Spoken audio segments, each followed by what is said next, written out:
Welcome back to Out of the Blue, the podcast, where we share powerful stories of resilience, transformation, and those unexpected moments that change everything. I'm your host, Vernon West, along with my co host, Jackie West, our marketing manager, professional musician, and Reiki healer. Today's guest, Betsy Hammer, has faced life's challenges with courage, calm, and gratitude. She experienced an out of the blue moment that could have ended very differently. A fall from a stepladder in her home left her with a severe, life threatening injury. Alone and bleeding, she stayed remarkably composed and ultimately saved her own life. Her story is one of presence under pressure and resilience in the face of adversity. Beyond that moment, Betsy is a remarkable creative force. She's a professional actress, singer songwriter, vocal coach, music producer, and associate music supervisor. Classically trained with a Bachelor of Music from Ohio University and advanced studies at the Cleveland Institute of Music, Betsy has built an inspiring career in the entertainment industry. She's performed in film, on TV, on stage, in studio sessions, and in equity productions. She has guided voices as a vocal coach, directed shows, and collaborated with Adam Sandler's Happy Madison Productions as an associate music supervisor. Through it all, Betsy has remained grateful, positive, and passionate about sharing her gifts with the world. It is my honor to welcome the amazing Betsy Hammer to Out of the Blue, the podcast. Hi, Betsy, and welcome to Out of the Blue. Hi, Betsy. Hi, Betsy, Hi, Jackie. Jack. Nice to meet you. Nice to meet you too. Thank you for this lovely introduction and this great opportunity to chat with you and with Jackie. Hi, I'm Betsy Hammer, and I'm so delighted to be asked to speak with you on Out of the Blue. My dear friend, very close friend, Wendy Liebman, who's done a show with Vernon. So she had, mentioned me, I guess, to Vernon, and then I got contacted by Vernon, and I'm so happy to be here today to meet you and your daughter. And you are so lucky, Jackie, to have a father with this beautiful outlook on life. I love it. I just love it. It sounds like my parents. Very positive, wonderful people, and I'm very grateful for them. Right now, they're dancing in heaven. That's how I envision them. I love But that. I can see them on the dance floor. I can just imagine it. The heavens dance floor. Oh, that's probably a good Beautiful. title for a song. I'm going to write Yeah, that the down. Heaven's Dance Oh, Floor. Write it down. yes, I'm writing it down because I'm also I do a number of things, and then I'll tell you about my out of the blues in my life. Okay, so talking about my Yeah, good. most recent out of the blue experience. Let me say this. I may jump around a little bit, but That's fine. by the end, all the dots will connect. Okay. Love it. My whole life has been so blessed, and I'm so grateful for the amazing opportunities I've had in my life. I have, from the time I was a little girl, I've been performing. I was the lead in any number of shows all throughout my teenage years and even in my youth as well. I think my first lead role was when I was 8 or something like that. But I was 3 years old. I was already by my preschool teacher had me up singing in front of the class and also showing my artwork, because those are two of my That's things that I awesome. love to do, and I have an affinity towards those things.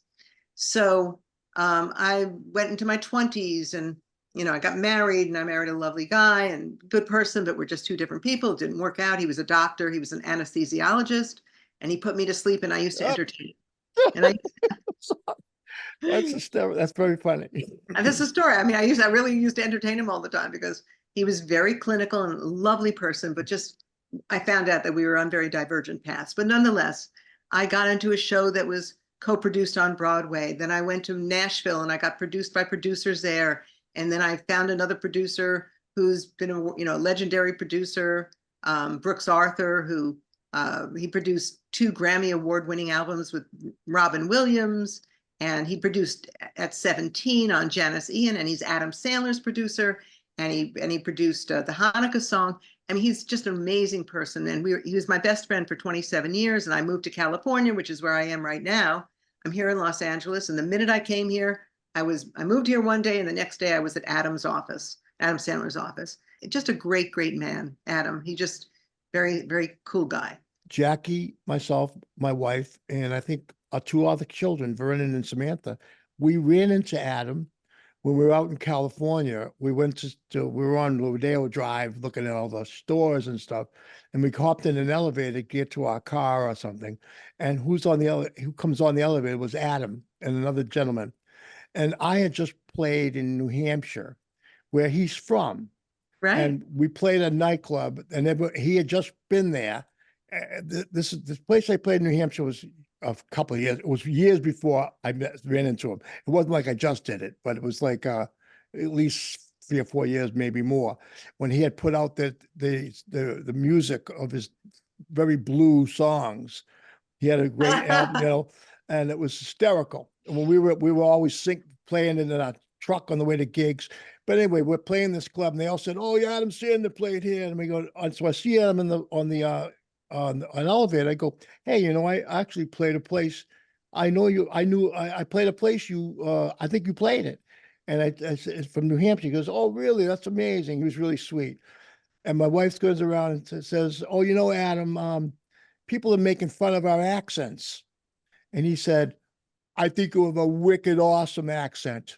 And that's our little story for Adam. That's Adam. That's so sweet. I love that. He was really nice. Yeah. I love that. That's great. So when you were telling the story, I was thinking about the fact that he's just that kind of a loyal guy. He just the people that he's always friendly with.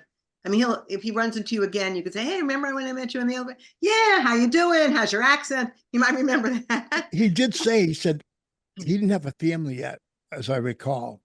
And he looked at me standing there with my 3 children, and he says, "I love your family." That's beautiful. Yeah. That's beautiful. It really touched me. It felt good. So anyway, getting back to, what led up to this recent out of the blue experience, because I've had them throughout my life. I feel my life is out of the blue. And I feel that most of our lives are probably out of the blue, but we just don't always know it. We don't always. Yeah, I think about that all the time. I agree, 100%. So anyway, so back to now I'm in Los Angeles, and everything went great. Adam immediately picked me to be in his movie, Adam Sandler's 8 Crazy Nights. I played the dubious role of the phone sex lady, but distinction, but it still happened. Exactly, but I'm grateful that I have a role in that. And then I sang a whole, but I coached all the kids who sang the Hanukkah song Part 3, and I sang 9 layers for the Hanukkah song Part 3. So a lot of beautiful things happened. Okay, and then an out of the blue experience. I get a phone call one day from the office about 4 years ago, and they said, "Has casting called you yet?" And I said, "No, they haven't." "Well, Adam wants you to sing in his next movie." I said, "Okay, great." So they flew me to Boston. I played the role of the funeral singer in Hubie Halloween. This is just one of the many out of the blue things that happened. Well, the thing that happened out of the blue in January of this year, and this is the reason we're talking. I just want to let you see that so many lovely things have happened, things that I'm so grateful for. I've been so privileged to have these opportunities and grateful for every single opportunity. Mm-hmm. I was in my kitchen. I was on a 4-step stepladder. I was preparing. It was a Thursday night, and I was preparing for a dinner with some friends. I was going to take out my good china plates, and because I had ordered from Kansas City Steaks beef Wellington. I was like, "This is going to be a good dinner." Yeah, beef Wellington good already. Beef Wellington with Béarnaise sauce, and I'm going to make some mashed potatoes and whatever other things. So I'm coming down the ladder, and my right foot missed the bottom step, threw me off balance. I go crashing onto my hardwood floor. Ouch. And I'm in excruciating pain. I mean, pain that I have not ever felt before or since. And my first thought, one of your questions, I think that you had shared some thoughts that you might want to explore for our chat today. How did I first react to it? Yeah. My first thought was, control the pain, control the pain. Maybe it's just a bruise. Maybe it's just a bruise. I'm thinking already positively. Maybe it's just a bruise, because if it's a bruise, I'll be able to get up in 3 minutes, and it'll hurt when I get up because it's going to be a bruise, but I'll be okay. Right. So I'm thinking, it's going to be okay. It's going to be okay. And I don't know why this makes me laugh every time, because it's not really laugh worthy, but I'm lying there in all this pain, controlling the pain. And I look over to my right hand, which I don't know if you can see, I've got like a little brace on right now. Yep. The porcelain china dishes had broken and one of the shards cut my wrist and I'm bleeding out on my right hand. So I'm lying there on the ground, I can't move, and I'm bleeding, and I go, oh, and I'm bleeding out too. This is not good. I need some help. That's all I thought was, I need help. So my phone was up on a ledge. I'm down on the ground. And I said, I've got to get that phone. Talk about adrenaline. You know how they say adrenaline will help you lift a car if you need to lift it to help some, people with adrenaline have just done amazing feats. I somehow got up on my knees, put my arm on one of my chairs in my dining area, put my hand on the ledge of the counter, and I reach for the phone, and I get the phone. And I'm thinking, thank you, God, thank you. And so then I call my next door neighbor who had keys to my place, thinking, you can come in and can you help me? Well, what I had forgotten that I had done, which is something that a lot of women and even men do, there's a security plate that you could put on the inside of your apartment. That's a metal plate. So after you lock your deadbolt lock and your regular, doorknob, you flip over the plate so no one could barge in. So she tries to get in. She and her husband try to get in, and they're jiggling the keys, and they can't get in because the security plate is blocking it. So I go, well, please call the EMT and they can break down my door. Please have them break down my door. Right. And the whole time, I'm not screaming. I'm not crying. I'm just thinking, I just need help. And I'm in such pain, but I'm also in shock. They break down my door. And the other next door neighbor, who also has a set of my keys, because we're all very friendly here, she comes in and she's a dog trainer. And my dog was on my couch. And I didn't want her to jump, she doesn't really jump down, but I did not want her down on the ground to injure her paw with a shard of glass. So I said, please put her in the crate. And the woman said to me afterwards, she said, you were white and you had perspiration. Your face was like totally white. She said, but you were like totally in control, just talking to us like I'm talking to you right now. And so those are my reactions. I thought to myself, it's not going to do me any good to cry about anything. It's like I have to help myself, right? I get that. Yeah. So because I was so composed, they did not give me any medication. They thought, oh, it's probably just a bruise. Literally, if I showed you, I'm not going to show you a picture of my hip, but I'm telling you, if you look at one hip, when they took the x-rays of me, when I finally got to the hospital, you see the beautiful, my left leg, you see the socket, you see the joint. Beautiful, yeah, a normal hip, normal. And then you look at the right hip, and it's hanging by a thread. The whole thing, everything shattered. Oh. So they get me on the gurney. They put me into this ambulance by myself. Nobody rode with me for some reason. I don't know. I didn't ask them to ride with me. They're busy in their own lives, but they were there for me to open, try to help open the door. And I'm on the gurney, and it's going back and forth, and it's going over every speed bump and every pothole. And I'm going, okay, I'll be okay. Yeah. Just praying, just hanging in there. We get to the hospital. And in my life, I've never seen or heard of anything like this, because I was married many years to the physician.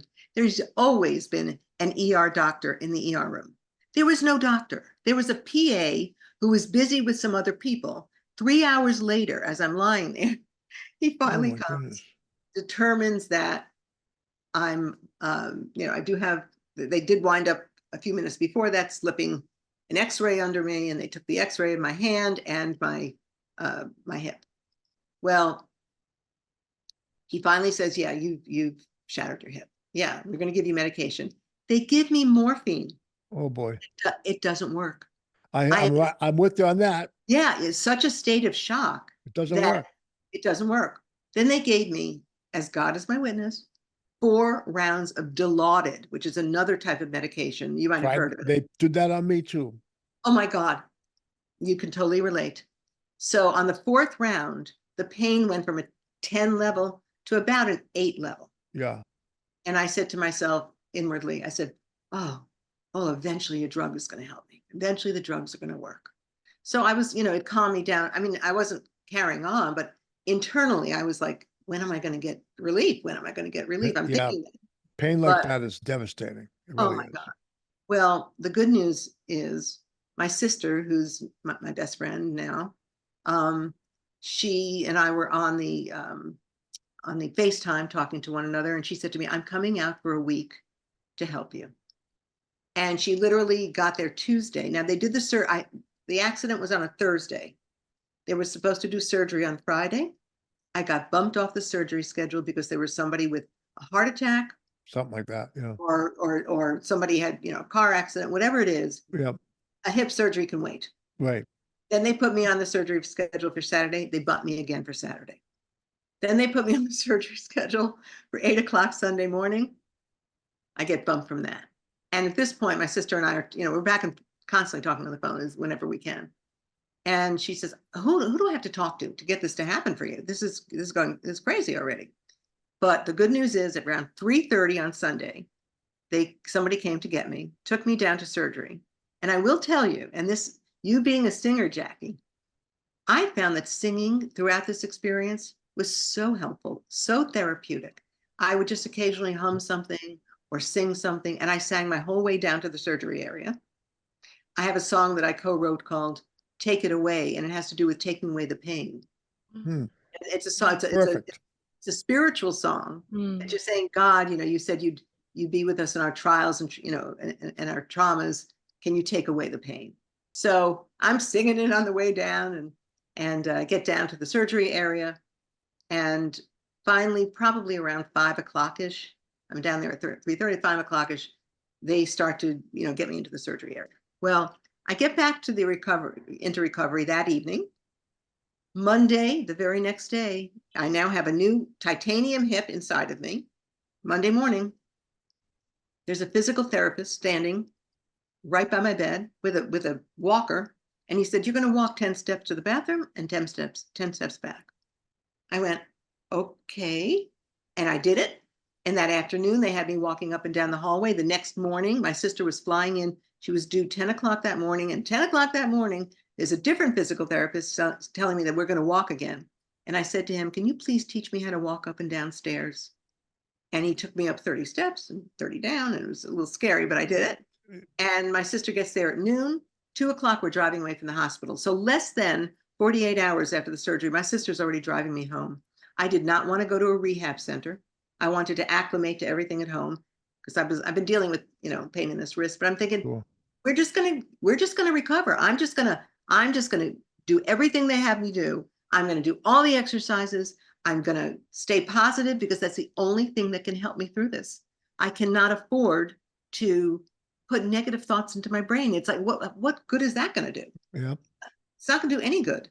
So I believe that we all have choices in our thought process. I mean, I think a lot of us can really work hard and just say, "Hey, I got to take control of this." Yeah. And my control, I love always being positive. So that's the way my life is. It's almost like I can, from hearing it, your story, it's almost like the thread of positivity, the muscle of positivity. You've been working on it your whole life, and that Yes. muscle came to your rescue. I think even fundamentally, like just speaking to that moment where your survival instinct kicked in, you are so connected to expressing through your voice, and that is like your body vibrating. So it's like a physical way to heal. And I think that, yeah, I think like thoughts turn into speech. And so it makes a lot of sense to me that it would be very important for you to start with your thoughts and angle them towards a productive approach to this difficult situation. Positive thoughts, positive speaking, and then singing is so primal, like Yes. rocking and humming, and yeah, it's just all healing.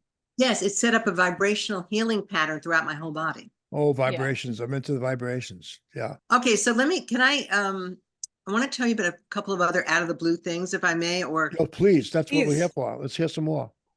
I have to tell you about when I was 6 years old, I had an amazing out of the blue experience. And when I was in my 20s, right before I got chosen to be one of the leads of a show that was co-produced on Broadway, I had another out of the blue experience. And I want to share the things that I learned from them. Because didn't you ask? Absolutely. What That's I what, learned? yeah, I would love to hear that.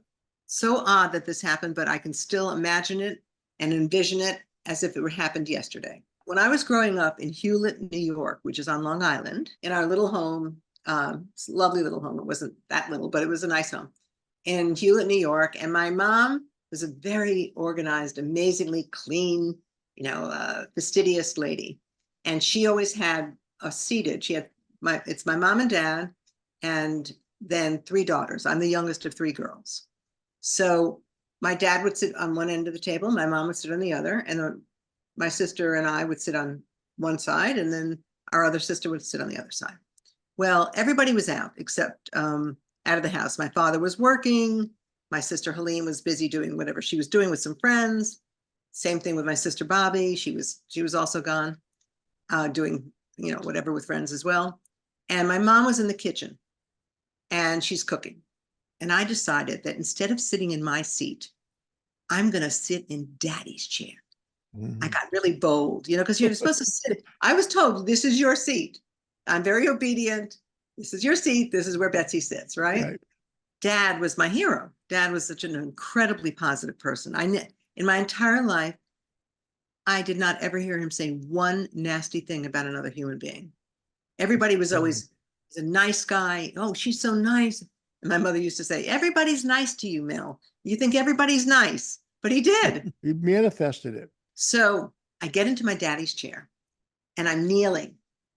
And all of a sudden, out of the blue, over my right shoulder, I see this, like you've seen, what are they called? Holograms? Holograms, right? Right. It looked like a ball. It was like an amber, kind of orangey amber colored, and it was almost see-through. And it was a ball over my right shoulder, and it started moving up at a diagonal. And my thought was, oh, that's where your soul goes when you die.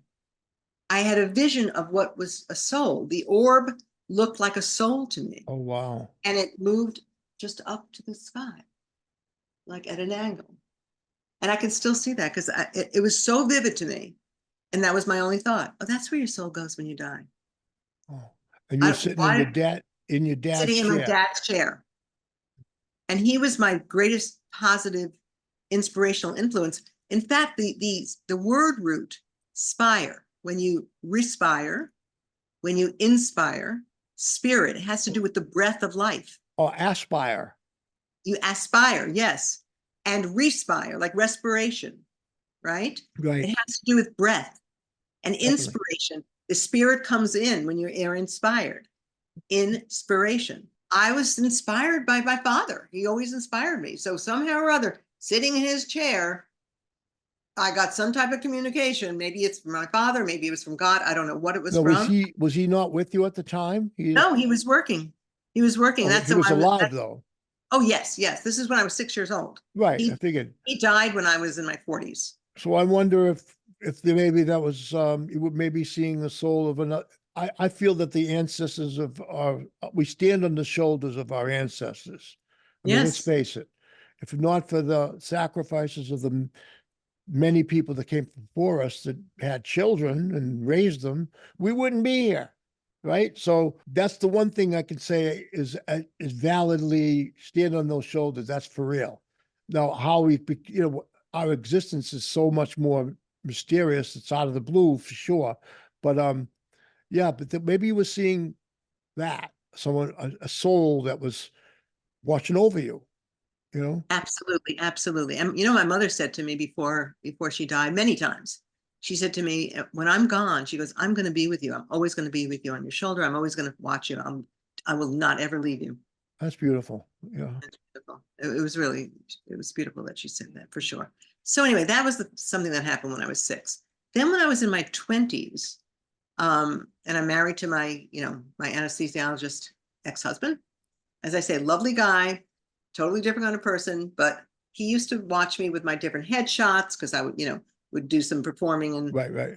in the area that we were living in, and I would sing in studios, or I'd sing live, whatever it was. And all of a sudden I had a vision out of the blue. Out of the blue, I had this vision. I'm going to be on a magazine cover. And I'm like, what? What?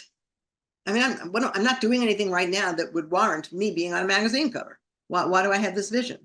So I said, all right, I'm just going to do this. So I took one of my headshots and I put it on the cover of Newsweek magazine and stuck it on our refrigerator.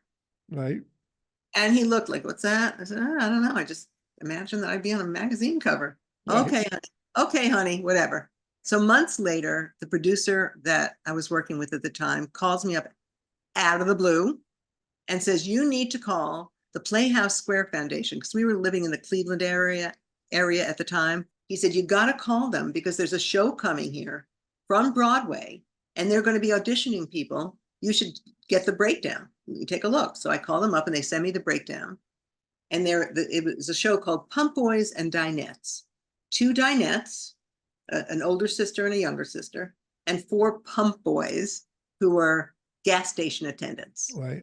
I look at the 6 players and I look at what they described each role being. And Prudy Cup was the sweet younger sister. And I said, and then the Retta Cup was the one who was like, pardon my language, ballsier, Right. kind of gritty, We worked at a place called the Double Cup Diner. And she was the over sister and she was overbearing and she, and I thought, I'm going to get one of those roles. I don't know. I'm probably Prudy. I'm going to get it. I just knew it. I just had a feeling. Well, I found out later that 600 people tried it, or over however many. And I get lucky and they call me and they say, would you really take this role if we cast you? And I said, yes, I'd be honored. I'd be thrilled. They said, okay, we're going to send you to the callback in New York. So they sent me to the callback. I performed exactly what I did at the original audition. The girl who came in after me, I heard her through the wall as I was packing up my guitar. And I heard her, gutsy voice. And I said, and she looked like she could be my older sister. I said, she's going to get the older sister. I'll probably get the younger sister. And sure enough, I get on the bus to go back. And I just said, God, whatever you choose for me, whatever's supposed to happen, please help me be, graceful about it and gracious. And I get a phone call a few days later. Would you like the role of Prudy Cup? And they flew me back to New York and I rehearsed on Broadway for a month. And then I went and did the show. I got my Actors Equity card, did 8 shows a week. It was a wonderful, wonderful experience. Oh my goodness. Yeah. What a wonderful story about it too. And did that girl get the older sister? Yes, she did. Wow. Yes. And we're still in contact. She lives out here in Los Angeles, but she does a lot of traveling with different shows. She's really entrenched herself in the world of theater, while I've gotten into the world of film and music. Wow. Yeah. So I guess you could say in a way that when you learn about out of the blue things and you kind of ride them a little bit, they create a sort of trend in your life. Sometimes and then your intuition starts getting in tune with them. I felt that in myself a few times in my life when my intuition was really in tune and I would know something good is going to happen. I don't have to worry. It will happen. And it Good. would. And I remember that during that period of my life, cats would approach me and just rub on me all the time. They liked me a real lot. And then there was a period of my life, it wasn't always wonderful. Where I got a little headstrong, maybe a little crazy. Maybe I drank a little bit. I'm not a drinker, but I think a couple of years of my life I did. And during that period of time, I noticed the cats stayed away from me. I was thinking like, what are they trying to tell me? And I started to realize that they were saying, get back in tune, Dad, buddy. You're losing us. And I did. And they started being nice to me again. Cats really showed me that. I'm not lying. That's the real truth. No, I believe you. I believe you. And as you're talking about that, it's reminding me of another, probably the most phenomenal out of the blue experience I've ever had spiritually. Okay. for a while, I just kept studying, I was reading the, what they call the Hebrew Bible, which are the Old Testament, and then the New Testament with, the words of Jesus and his followers and everything. I was just reading the whole thing. I just want to know what people are thinking, because I love learning. So I took a course called Religions of the World. So I was studying about Buddhism, and I was studying about Sikhism and Islam, and, all the different things. I just wanted to learn the way, the Taoists and so forth, whatever. But I was specifically centered in on the, the Torah and the New Testament. And one night, while I was in Georgia, because my sister lives there, and she and her husband had 2 children, I was babysitting the kids, and Benji was 3 and Jeannie was 1, son and daughter. And I was, they're asleep, they're in their beds, right? And I'm in the den, and I'm watching this spiritual movie, just starring Jennifer Jones, this old time. Oh, I think I remember her. I know who that is. Yeah. And at the very end, I'm the kind of person who, when I see somebody's dream come true, whether it's in real life or whether it's on the screen, Right. I shed a little tear or two, because I'm happy for them. It makes me so happy when people's dreams come true, right? Well, she finally sees the Mother Mary at the end. She wanted to always see the Mother Mary again, because she had seen her when she was a 10-year-old girl. She led a hard life. She became a nun. And finally, as she's on her deathbed, the Mother Mary comes to her. And I'm so happy for her, and a little tear comes out. Okay, that's fine. Well, I stand up. I take the remote. I turn off the TV. I stand up. I start to fold the Afghan that was on my knees, and covering me because it was a little chilly. And all of a sudden, I start to, it wasn't hyperventilation. It was like a gasping, like an abdominal contraction.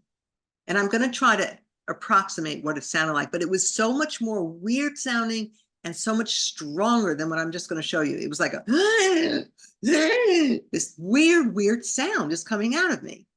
And I'm thinking to myself in my brain, what is this? What is this? What is it? But I'm not saying that out loud. The kids are down the hallway. I'm not going to be talking out loud. What is this? I'm thinking, what is this? What is this? And it took me around, 35, 40 seconds to just take myself from a crescendo. It was like a really loud noise to decrescendo down to, okay, stop, stop doing this. And in addition to that noise, tears were pouring out of my eyes. Not the little tiny tears from when I watched the movie and saw her achieve her dream.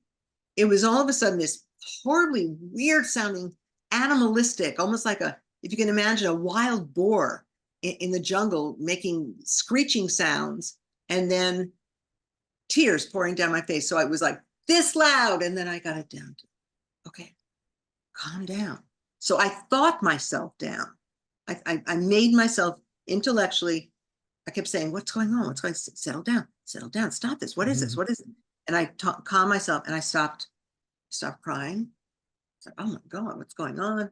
And I finished folding the Afghan, and I put it under the TV stand, and I'm fine. And I walk down the hallway, and I check in on Benji. He's doing fine in his room. And I go to the restroom to, brush my teeth and get ready for bed, wash my face. Everything's fine. I'm no longer crying like I was doing that weird thing in the den. And then I go down to the last room, which is where Jeannie and I slept. She's in her crib, and I'm in a little twin bed. Right. Same exact boar-like sound. This thing starts coming over me again, and I'm again pouring out. My tears are pouring out. That sound's coming out of you. It's coming out of me. It's coming out of me. You're having a physical reaction of some kind. Yes. And the tears are streaming down my face. And again, so it just had happened in the den. Then I calmed myself down. It wasn't happening anymore. I lie on the bed. This is probably 10 minutes later. I'm on the bed. And it's happening again. And at this point, I'm going, my God, I'm thinking in my brain, what is happening? This is happening again. What's going on? And then I thought to myself the following thought: maybe it's because I've been studying, and maybe this has something to do with God. And and spirit, or I don't know what this is. And I said, God, I don't even know if you exist. I wish I could know you. And the minute I thought the thought, I wish I could know you, something whooshed through my body. The most peaceful experience I've ever experienced in my life. Wow. I was no longer, the contractions that were going, the rolling contractions, gone. I was no longer crying. I could feel the wetness on my face. And I wasn't crying anymore. And I was at total peace.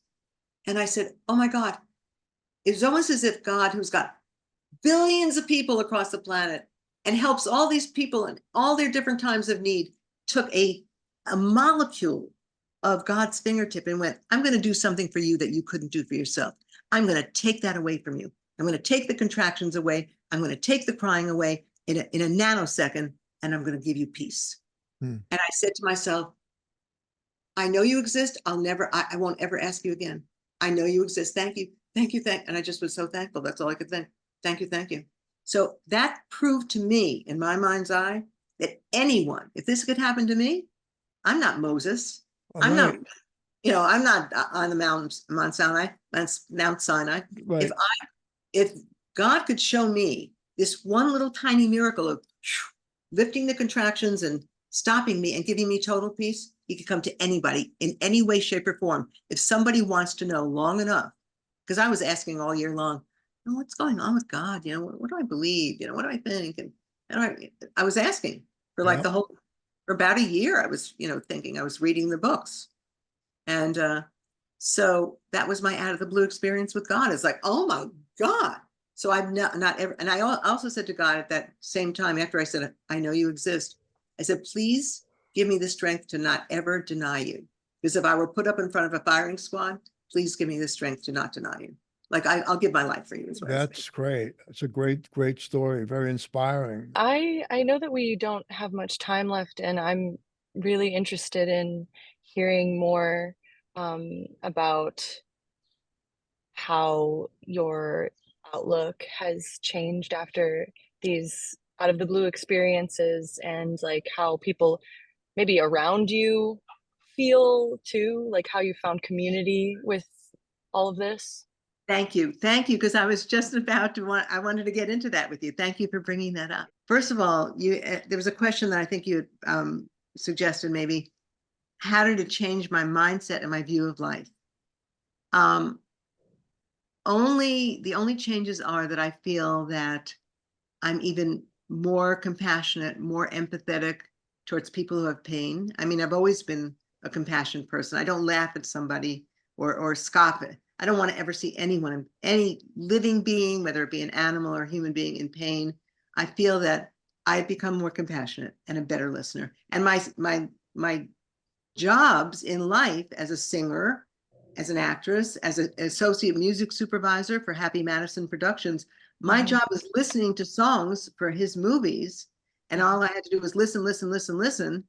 I feel like I'm a better listener now as a result, because I just feel like it just slowed me down a little bit. It's like I can't move as fast right now. I'm still in recovery. Today is 4 months since my accident, and I'm not moving up to speed yet. I used to zip around, and now I'm walking, and I'm grateful that I'm walking, but it's definitely slowed me down, and I'm much more as patient as I've always been. I'm even more patient. That's one thing. My outlook, I am just ever grateful. I've always believed, one of my things that I have my students do are gratitude hums. So I'll teach you this very quickly, because you're a singer, Jackie. I'd love to. You love humming, because I heard you say something about humming. Okay. So, and you can do this after we can, finish, but think of a beautiful, positive thought that you're grateful for, something you're grateful for. Don't tell anybody what it is. Keep it to yourself. It's your own personal thought. And then for about 30 seconds to a minute, just hum as you're resonating within your brain, gratitude for that thing in your brain. And believe it or not, it sends out a vibrational pattern that will attract even more positivity into your life. Oh, that's great. That feels like something that I do, something like that, but this is more that you're describing is more of a reframe.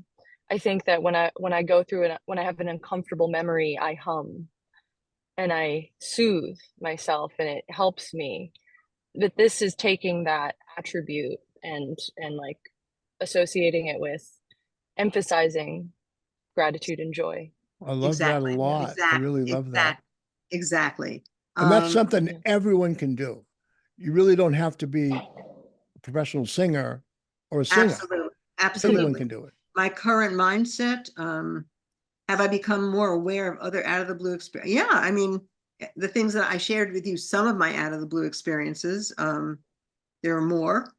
When I was just called out of the blue to be the part of Maria and the Sound of Music, that was great. Yeah.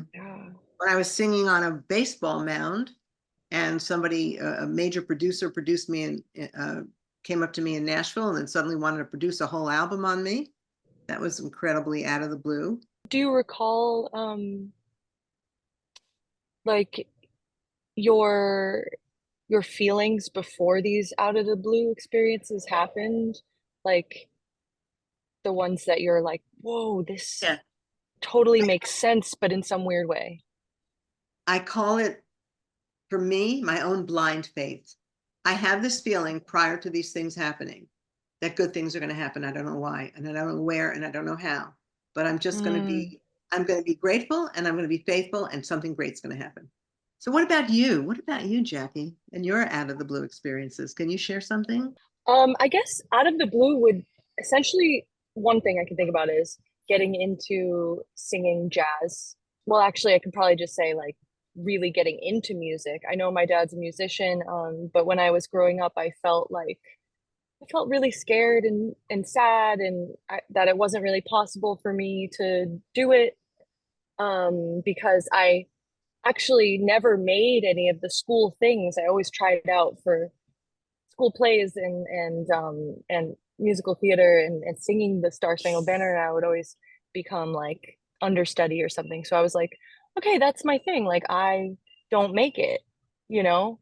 And but then a part of me was like, doesn't matter. Like you love it. Like so now it's really pure. There was something that was like, yeah, you know what? You're just actually building a little muscle here. So that stayed with me like when I was little. But then I kind of like got into art and writing and then somewhere in my 20s I was like, I'm missing something. Like I need to be louder. Like I actually need audibility as part of my expression. And Good. I read this book about John Coltrane. I didn't even listen to John Coltrane. I just read a book about him. And I got so excited by improvising and how people learn from each other and you discover music in you with instruments and singing and I just that started my whole like I started going to jazz clubs and learning standards and I felt like this is a community thing. So I feel purposeful in the world being a part of a community and also I have a role in that in music and I started there. That's beautiful. That's beautiful. Thank you for sharing. Yeah, really. Yeah, thank you for asking. I something's coming up. Like I feel like this out of the blue experience, talking about things that are out of the blue, which is essentially life unraveling in front of us and our flexibility. It's talking about our flexibility with that. I think it's very much pointing out that we have a dedicated relationship to ourselves and we can meet ourselves in experiencing pain and getting dark and also looking at that darkness and saying you contribute to my beauty because you know what's a painting without some dark paint, you know, Right. You need the Right. you got to have contrast. all of it. Yeah. Exactly, exactly. We want to, at least personally, I can only speak for myself, but walking in the light, walking with goodness and love and kindness and all the things that I personally value is the Yes. most important thing. But yes, things happen. This was a dark moment of something that happened in my life, but yet it's past. I'm moving on. It's just part of life. Yeah. If we were supposed to go through life without any pain, we would not have come out of our mother's wombs screaming. Right. Yeah. And you have to admit, out of the blue stuff true. makes us, we improve. It improves us. I think of the how you put a stone in a rock tumbler and that polishes it to gem-like beauty. Well, how does it do that? It has to rough it up a little bit, right? It has to scrub it. So that's kind of what we're doing. We're going through life, and out of the blue things. See, I know you said what you thought, and I think I agree with that. And I think that is primarily why I'm so drawn to this phenomenon. I think that everybody experiences it, but the people who are doing the best things with it are sort of the shamans of out of the blue. And that's why, Betsy, you're so ideal person to have on the show, because your life has been like polishing the stone the whole time. Thank And you. I don't know. It's the way I've been practicing my entire life. yeah, My mother used to, my mother was an amazing woman. She and I sang together our, every day of our lives. And she wasn't a professional singer, but thank God she sang, because I learned a lot from her that way.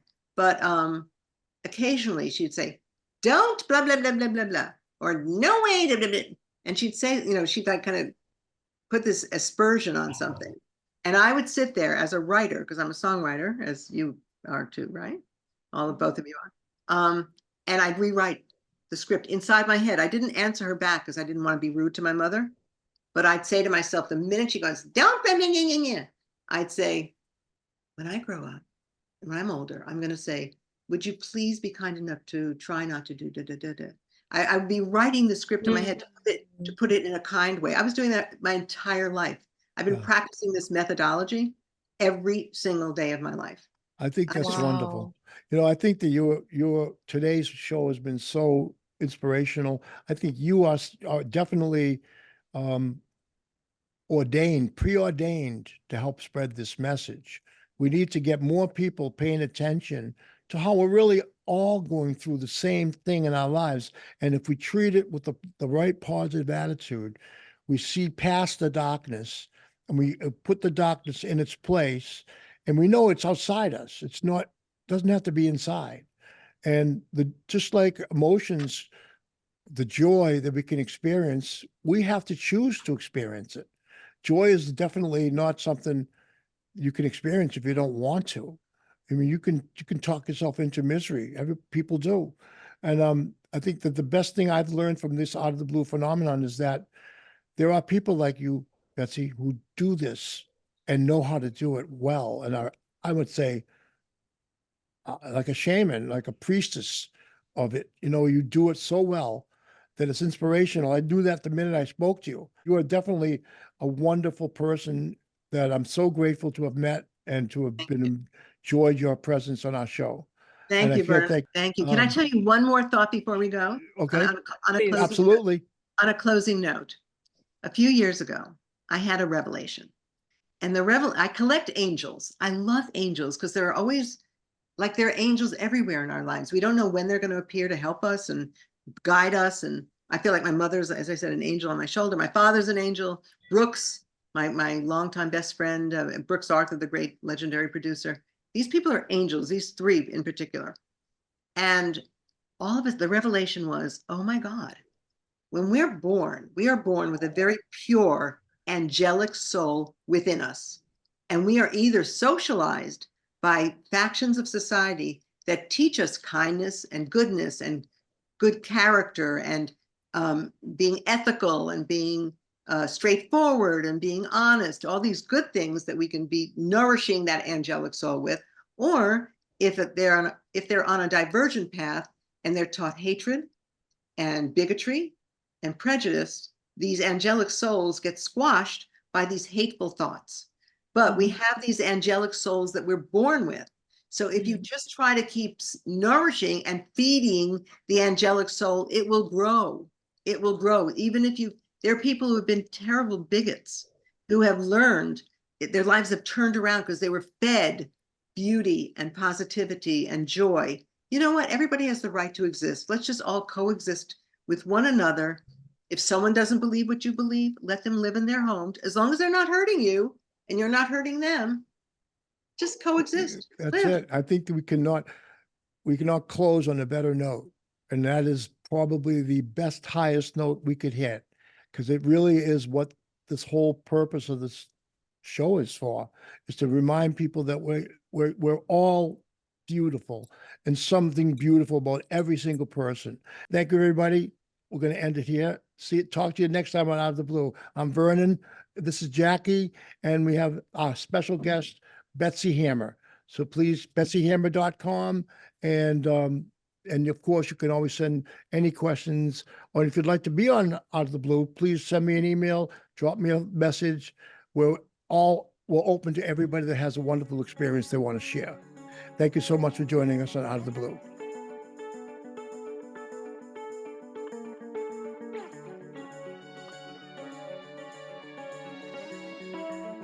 Out of the Blue, the podcast, hosted by me, Vernon West, co-hosted by Jacqueline West, edited by Joe Gallo, music and logo by Vernon West III. Have an Out of the Blue story of your own you'd like to share? Reach us at info@outoftheblue-thepodcast.org. Subscribe to Out of the Blue on Apple Podcasts, Spotify, or wherever you get your podcasts, and on our website, outoftheblue-thepodcast.org. You can also check us out on Patreon for exclusive content.